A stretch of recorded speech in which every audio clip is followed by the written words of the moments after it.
to a party in a conning jet. The prison bell was down began to well. The band was jumping and the John began to sing. No sing like us not that Jay Bruce sing left. Everybody let's. Everybody in the whole cell block. Everybody in the whole cell block.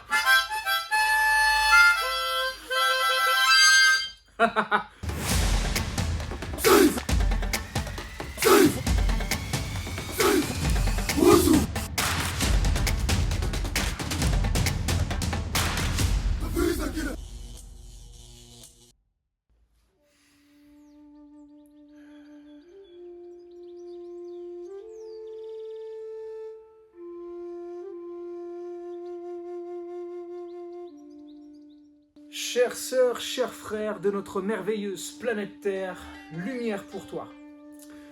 Un gladiateur, armé d'une dague et d'un bouclier, se tient prêt pour le combat. C'est le degré symbolique de cette pleine lune qui aura lieu ce dimanche 28 mars à 20h49, heure de Paris. Ça tombe bien puisque, ça y est, on est passé au printemps. La grande porte de l'équinoxe a été passée, dans laquelle on a pu vivre l'union des polarités, qu'on en soit conscient ou non. En tout cas, une invitation à aller vivre cette union des polarités, puisque un des signes les plus yang du zodiaque étant le signe du bélier, dans lequel le soleil se trouve en ce moment et dans lequel le soleil est exalté. Rappelons qu'en astrologie, chaque signe a une planète qui lui correspond. La planète le signe qui correspond à l'énergie du soleil, c'est le lion. Mais il y a un signe dans lequel il est encore mieux que chez lui, on dit qu'il est sublimé, qu'il est exalté, c'est le signe du bélier. Le soleil se trouve exalté en ce moment, c'est le moment où la vie, sur notre planète, dans notre hémisphère en tout cas, explose de tout son essor et va faire monter la sève, et c'est là où la vie va se répandre à travers l'accouplement et la sève du vivant et la puissance du vivant. Et en face, pour cette pleine lune, on a la lune qui se trouve dans un des signes les plus yin du zodiaque, qui est le signe de la balance. Alors forcément, cette union des polarités, cette danse cosmique à laquelle on est convié, c'est aussi un enseignement hermétique, et je tiens vraiment d'ailleurs à souligner et à saluer mon amie Otavia d'éclaireuse holistique, avec qui on a fait cette magnifique retraite, ce magnifique séminaire pour justement l'union des polarités, pour l'équinoxe de printemps, qui a lieu le week-end dernier au moment où j'enregistre cette vidéo. Et on est vraiment d'accord sur ce point que la source de l'enseignement aujourd'hui, elle est noyée quelque part derrière un amas d'informations en tout genre qui va dans tous les sens, et que c'est une vraie posture intérieure que de se rendre sensible à la tradition primordiale, à la tradition hermétique, sans partir dans des choses farfelues ou des pistes qui pourraient nous faire prendre des raccourcis faciles, parce qu'il n'y a rien de facile là-dedans. Et c'est pas parce qu'on est rentré dans l'ère du Verseau que tout est beau et tout est rose et que tout devient accessible comme ça, comme par magie, et qu'on n'a plus besoin de se mouiller, de s'engager. Surtout quand on parle d'adepta, de discipula, quand on parle d'initiation, de quoi est-ce qu'on parle? Et là, il y aurait un très vaste sujet à aborder. Il n'empêche que dans la tradition hermétique, un des plus grands enseignements étant ce qui est en haut et comme ce qui est en bas. Ce qui se passe au niveau macrocosmique, c'est-à-dire à l'échelle de notre système solaire, rien que ça, ce n'est que l'image à l'image de cette danse. Cette danse qu'on observe là dans le ciel, c'est la même, exactement la même qui a lieu à l'intérieur de nous. Et il n'y a pas de charabia ou de charlatanisme qui va venir nous dire les astres nous influencent et ces astres-là ont un pouvoir sur nous. Il ne s'agit pas de ça du tout. Il n'existe qu'une seule et même réalité. Il n'existe qu'une seule et même conscience, une seule réalité. Ce qui veut dire que je ne fais qu'observer qui je suis et aller à la rencontre de qui je suis. Donc observer le ciel dans un instant T, qui est le cas d'une pleine lune, pour cette pleine lune, ça n'est que observer qui tu es à ce moment-là. Et si tu observes qui tu es à travers le prisme de l'interprétation, ou plutôt, j'aime pas ce mot-là, de la lecture que moi, Johan, j'en fais aujourd'hui, c'est que justement, tu es très certainement concerné par cette danse-là. Alors, plein d'autres astrologues vont reprendre le même thème pour cette pleine lune et donner des informations peut-être amenées différemment, mais qui, dans le fond, je pense, vont se rejoindre. Mais les clés que tu vas y trouver, en tout cas dans cette vidéo, sont adaptées à toi. Une pleine lune, rappelons-le, c'est un mouvement complémentaire dans lequel on a la lune d'un côté, le soleil en face. Et les deux se reflètent leurs propres énergies. C'est une libération d'énergie. Le soleil, qui représente la conscience, va venir illuminer le monde de l'inconscient de la lune. Illuminer quoi? Le monde de l'énergie balance. L'énergie balance, l'art de la relation. Il y a art et il y a relation. Et les deux vont ensemble. Parce que être en relation, c'est tout un art, je pense. Et il y a un travail d'écoute, de sensibilité, de bienveillance également, puisque, et j'insiste sur ce mot exprès, parce que ça a été le sujet de ces derniers mois me concernant, parce que c'est le monde de la relation. Mais de quelle relation on parle ici? La qualité relationnelle que je vais avoir dans mon existence physique incarnée, dans mon interaction avec les autres, puisque en fait les autres ne sont que le reflet de qui je suis, la qualité relationnelle ne va dépendre que et uniquement que de la qualité relationnelle que j'entretiens avec moi-même. La balance, le signe du couple. Mais de quel couple? Un jour, une thérapeute m'a dit, Johan, tu vas attirer à toi la femme qui t'aimera de la façon dont tu t'aimes. Et ça a été une grande claque pour moi, parce que je voyais bien que ce que je récoltais au niveau relationnel n'était qu'à l'image, en tout cas de ce que moi j'en observais, je ne dis pas que c'était la réalité, c'était ma réalité. Ce que j'observais de ma réalité relationnelle n'était qu'à l'image, en fait, et il fallait mettre l'ego de côté pour pouvoir le voir, de ma qualité relationnelle avec moi-même, de comment je me parle, comment j'entretiens une relation avec moi-même, quelle est l'interaction que j'entretiens avec moi-même, comment je suis un propre parent pour moi, comment ma polarité féminine coexiste et danse avec ma polarité masculine, et inversement. C'est une vraie danse. Et comment est-ce qu'on voit quand on a changé sa qualité relationnelle? C'est pas par rapport à une philosophie de vie, c'est par rapport à ce que j'en vis concrètement. Quel est mon rapport aux femmes? Quel est mon rapport aux hommes? Qu'est-ce que j'entretiens? Qu'est-ce qui se passe? Qu'est-ce que ma réalité concrète, physique, raconte de ça? Et donc là, ça nous fait quitter le monde du blabla intellectuel. Ah, mais moi, je pense que l'amour, c'est ceci. Et on s'identifie à ces pensées en pensant que on pense ça, que c'est ça notre réalité. Mais c'est pas vrai. Regardez le décalage qu'il y a entre ce que je pense de l'argent et ce que j'en vis concrètement. Ce que je pense du pouvoir et ce que j'en vis concrètement. Ce que je pense de l'amour et ce que j'en vis concrètement. Vous allez voir qu'il y a un décalage immense. Donc, ce que je pense véritablement, c'est-à-dire dans la partie immergée de l'iceberg, de l'amour et du relationnel, c'est pas ce que je pense intellectuellement. Ça, c'est un leurre. C'est le mental menteur, ou plutôt l'intellect. Mais j'aime bien prendre le mot mental inférieur, parce que dedans, il y a le mot ment. Donc le mental inférieur, qui pourrait être l'intellect, il peut raconter ce qu'il veut. Donc l'énergie balance, elle nous invite déjà à rire de nous-mêmes. Dans les 12 travaux d'Hercule, Hercule, pour le travail qui correspond au mythe de la balance, il doit aller capturer un porc qui est dégueulasse et qui fout le bordel dans un village. Et les villageois ne savent plus quoi en faire, ils n'arrivent même pas à s'en débarrasser. Il est vulgaire, il pète, il rote, il chie partout, etc. Et impossible de s'en défaire. Donc Hercule arrive, et tout le monde pense qu'il va le tuer, ou qu'il va l'attraper avec sa force, qu'il va l'éjecter au loin. Mais en fait, pas du tout. Il se met derrière le porc, il lui attrape les deux pattes, et puis il le fait marcher comme ça, comme comment on appelle ça, en charrue ou en charrette, je ne sais plus comment, en charrette je crois. Et là, tous les villageois surpris se mettent à rigoler, à se moquer du porc, et à rire de ça. Ils ne s'attendaient pas du tout à ce qu'Hercule fasse ça. Puis Hercule le balade, et puis il l'emmène très très loin, dans cette position-là. Ce mythe parle de nous. Hercule, c'est nous, c'est toi, c'est moi, c'est la gloire de l'âme. C'est le cheminement initiatique qu'une âme peut faire pour se réaliser.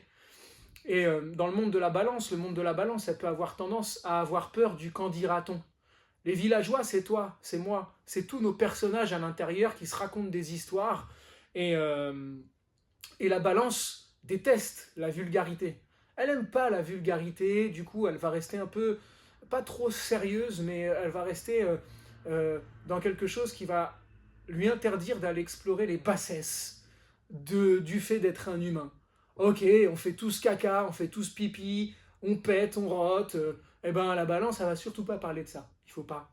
Je dis pas, non, moi péter, pas du tout. L'énergie balance, hein. Je dis pas les balances. Vous voyez que c'est pas le vocabulaire que j'emploie dans mes vidéos, hein. Au contraire, le travail de l'invitation de l'énergie balance, c'est d'apprendre à rire de nos travers. C'est spirituel de rire de nos travers, de ne pas avoir peur du ridicule, de juste d'en rire. Ah là, j'ai été ridicule. Ah là, j'ai eu cette pensée. Ah là, j'ai eu ce comportement-là, vil, bas, instinctif, animal. Bon, allez, c'est bon quoi. On en rigole. Et ça fait du bien d'en rire. Ça permet de prendre de la distance par rapport à ça et de re-rentrer en relation avec soi-même d'une façon non pas pourvue de masque, c'est-à-dire qui m'empêche de voir, d'expérimenter l'entièreté de qui je suis, mais plutôt de voir que, ok, je suis aussi ça, et aussi ça, et aussi ça. Et si aussi ça, ça ne correspond pas au concept du bien et du bon que je me fais, eh ben j'en rigole, c'est tout. J'en ris, ok.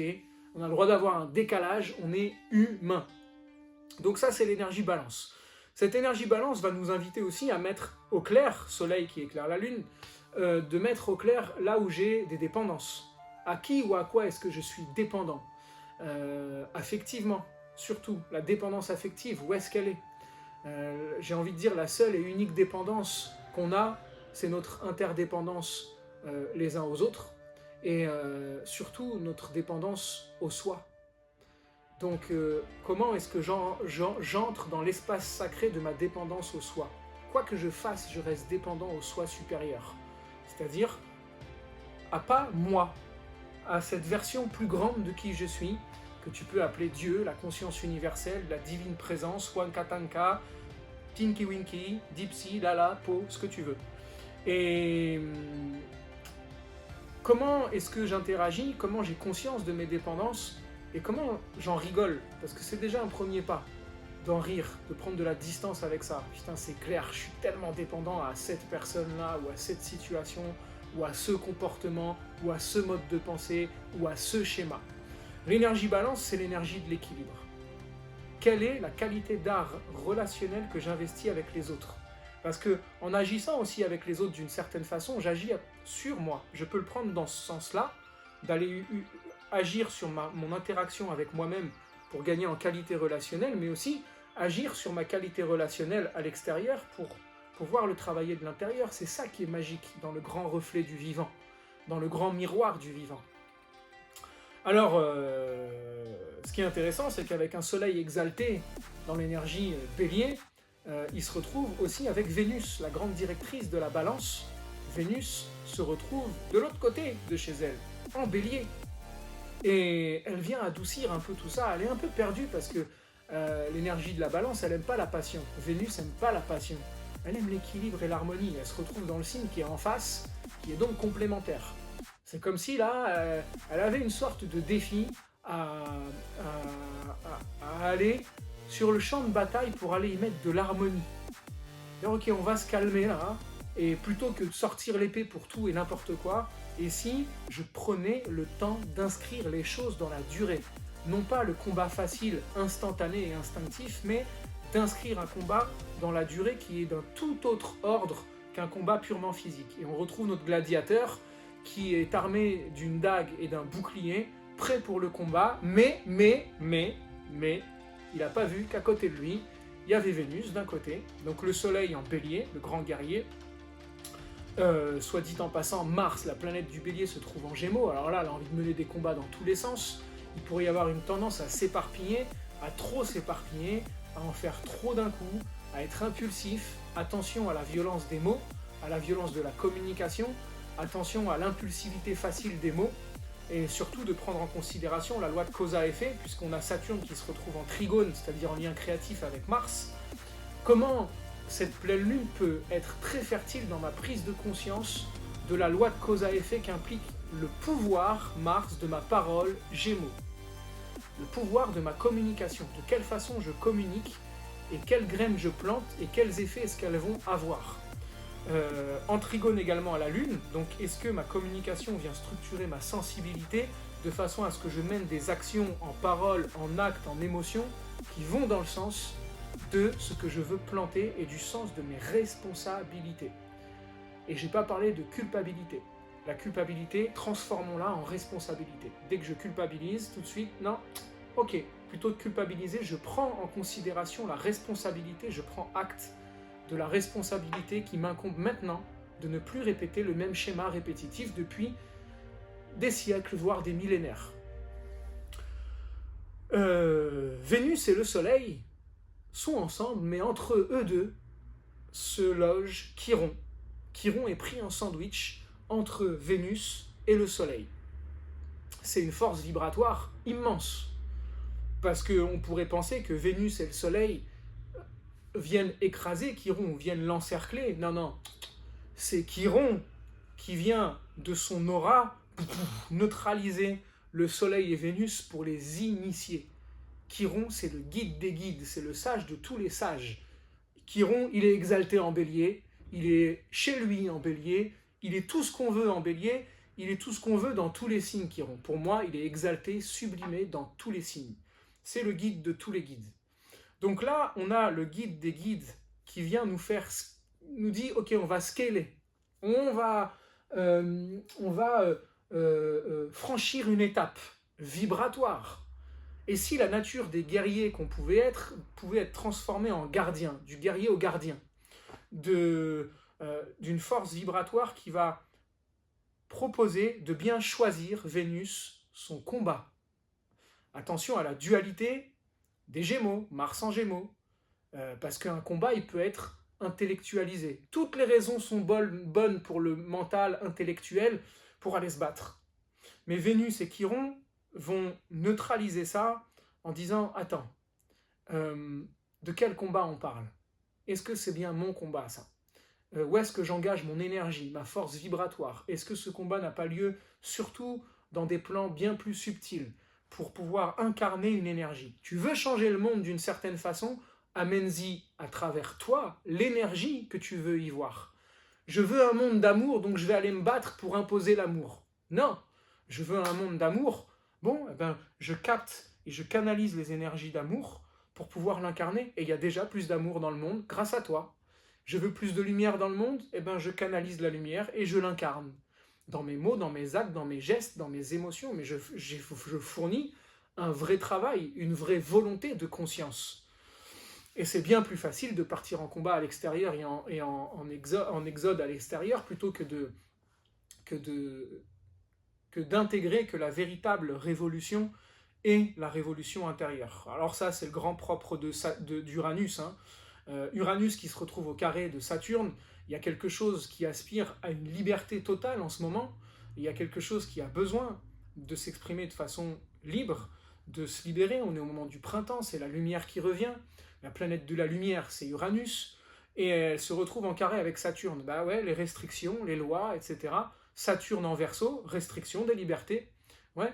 Donc effectivement, là, ça va continuer à se positionner d'une certaine façon au niveau des masses, mais ça demande une cohésion circulaire vénusienne, harmonieuse et douce.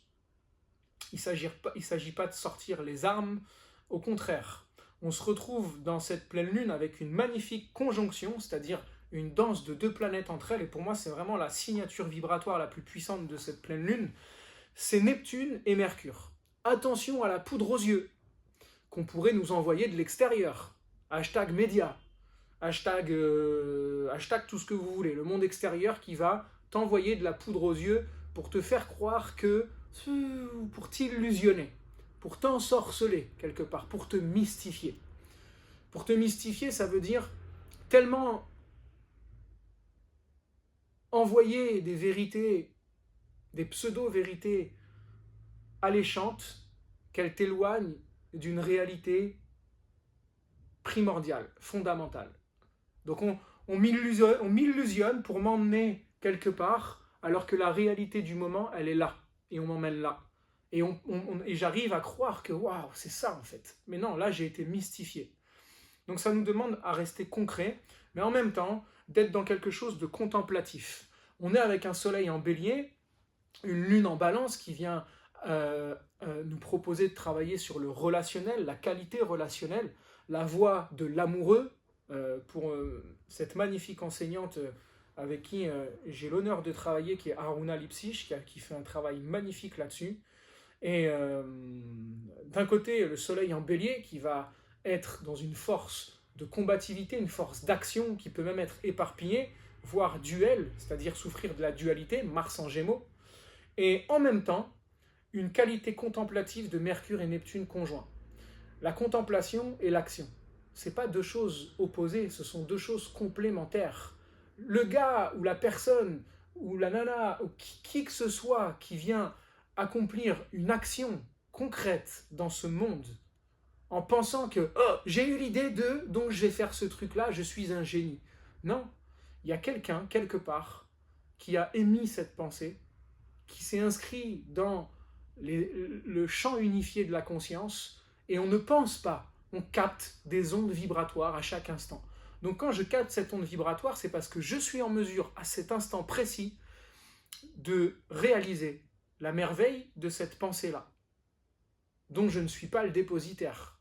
Je suis invité à l'accomplir. Si je ne le fais pas, pas de problème. Il y a quelqu'un d'autre qui est dans cette force vibratoire, qui va capter cette énergie et la réaliser aussi. Donc, la personne qui est au sommet de sa montagne, de l'autre côté du monde, en contemplation, et à être en contemplation de plusieurs réalités, eh ben, elle est déjà en train d'inscrire dans le champ de la conscience ce que ceux qui ont une force d'action vont pouvoir faire. Le petit enfant du tiers-monde, l'ado du tiers-monde, qui n'a aucun pouvoir d'agir de par sa condition dans le système dans lequel on est au niveau mondial, et qui pourtant a une capacité de contemplation magnifique d'imaginer un monde d'une certaine façon et qui va émettre une idée, il a accompli un acte incroyable. Parce que de l'autre côté de la planète, en Occident, il y a une femme qui est là et qui va être sensible à cette pensée, elle va la capter, elle va dire mais je vais agir, je vais faire ça. Et un jour, ce petit-là, de l'autre pays du tiers-monde, va se dire mais waouh, ce que j'avais pensé, ça y est, il y a quelqu'un qui l'a fait. Et ouais, mais tu y as participé, petit gars. Et ça, la contemplation est complémentaire à l'action. Donc, de bien identifier qu'est-ce que je contemple pour agir et comment mon action est issue d'une contemplation. Et le point de jonction là-dedans, c'est la balance, c'est l'art relationnel. Comment est-ce que je suis en relation avec toutes les personnalités qui sont à l'intérieur de moi? Là, on va rentrer dans la libération d'énergie dans laquelle on arrive à Pessah, dans la tradition hébraïque, le grand passage.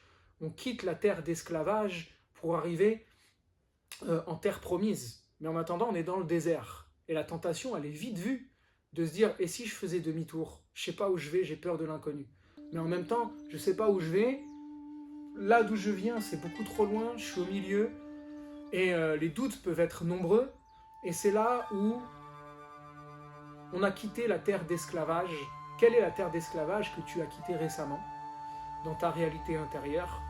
Et l'invitation de la lumière à aller vers un renouveau. On se réinvente. C'est le moment de se réinventer maintenant. Comment est-ce que tu voudrais te réinventer? Pour ce Pessah, systématiquement, d'ailleurs ça commence au moment de cette pleine lune, il est demandé de nettoyer chez soi jusque dans les moindres recoins. On voit bien que le degré de lecture, il est multidimensionnel. Comment est-ce que je vais passer dans les moindres recoins de mon être pour aller nettoyer les moindres recoins, justement, pour laisser de la place à un renouveau? C'est l'invitation de cette pleine lune. C'est l'invitation à laisser de la place, à nettoyer les moindres recoins pour qu'il y ait de la place à du nouveau relationnel, à du nouveau d'eux, à du nouveau nous aussi. Donc Mercure-Neptune, allons contempler.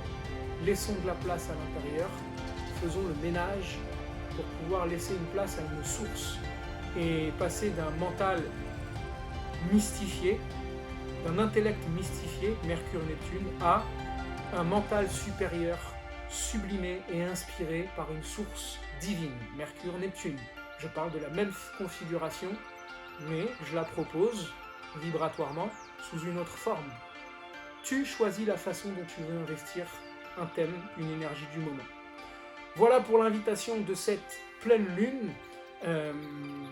N'hésite pas à poser tes questions en commentaire. Je répondrai à toutes les questions.